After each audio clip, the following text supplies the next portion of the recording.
Mẹ ca pra YouTube នៅលើដុំ on Google TV របស់យើងបងឃើញរូប YouTube ហ្នឹង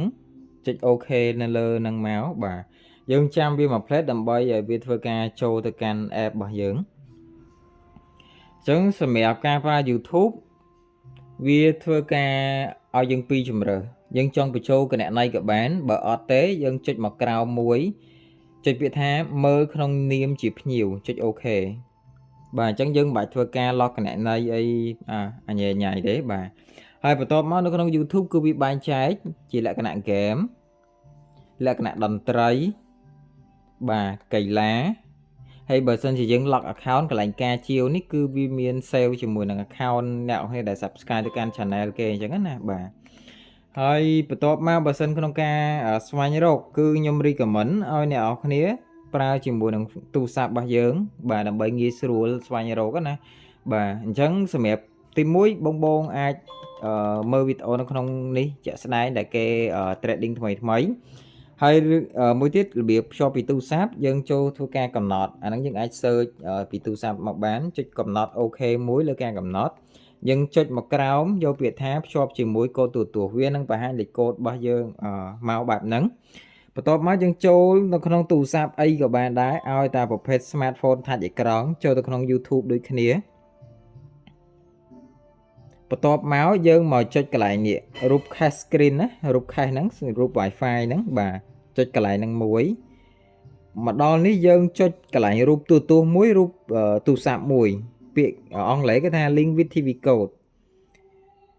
វាឲ្យយើងវាយបញ្ចូលលេខកូដអញ្ចឹងយើងវាយលេខកូដដែលបង្ហាញនៅលើអេក្រង់នឹងបញ្ចូលមកបាទលេខកូដហ្នឹងវាដូររហូតណាបាទអញ្ចឹងបើសិនជាអ្នកនរគ្នាត្រូវភ្ជាប់ជាមួយទូរស័ព្ទថ្មីត្រូវចូលយកលេខកូដម្ដងទៀតតែបើសិនជាយើងភ្ជាប់ជាមួយទូរស័ព្ទយើងដដែលមិនបាច់ចូលយកលេខកូដទេវានឹងស្គាល់អូតូហើយបាទយើងវាយត្រូវលេខកូដហើយបាទយើងចុច link នេះមួយមកនេះបាទចុច link មួយមកបន្ទាប់មកវាធ្វើការភ្ជាប់បានជោគជ័យហើយឥឡូវឧទាហរណ៍ថាយើងចង់ចាក់វីដេអូមួយណាយើងគ្រាន់តែបាទ search ធម្មតាទៅបាទឧទាហរណ៍បងចង់ច្រៀង karaoke បាទខ្ញុំវាយគេថា karaoke បែបហ្នឹងយើងចង់ចាក់វីដេអូចុចលើវីដេអូហ្នឹងមួយមកអញ្ចឹងទូរស័ព្ទយើងនឹងធ្វើការបញ្ជូនទៅកាន់ដុំ TV box របស់យើងហើយដុំ TV box របស់យើងជាអ្នក play direct តែម្ដងបាទចាំតិចអ៊ីនធឺណិត slow បន្តិចបាទហើយបើសិនពាណិជ្ជកម្មអញ្ចឹងយើងចាំបន្តិចមកបាទជាទូទៅ YouTube វាត្រូវតែមានហើយពាណិជ្ជកម្មមកតែយើងអាចធ្វើការ skip វាបានបន្ទាប់ពីចប់ពាណិជ្ជកម្ម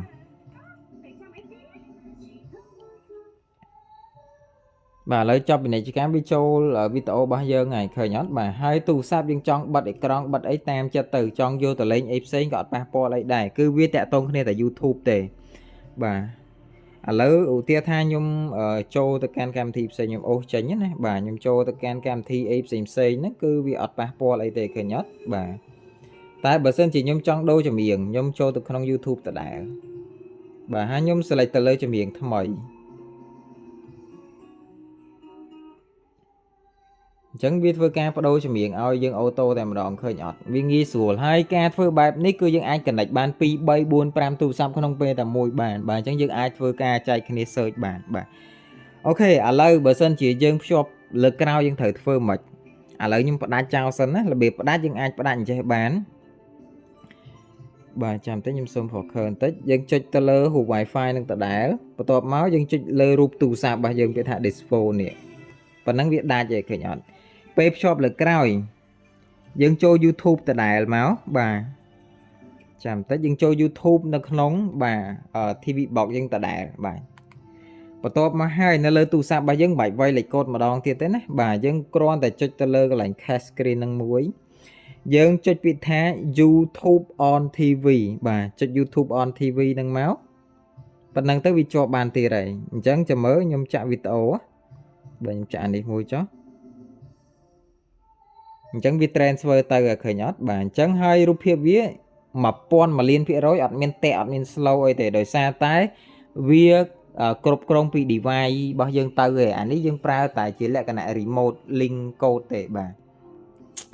ចាំតិច focus អត់ច្បាស់អ្នកនរនេះបាទអញ្ចឹងវីដេអូនេះដូចជាមានតែប៉ុណ្្នឹងទេបាទ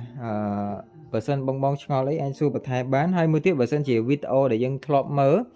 យើងចេញចូលគណនីចុះឡើងទៅកន្លែងទំព័រដើមហ្នឹងវានឹងធ្វើឲ្យយើងអាច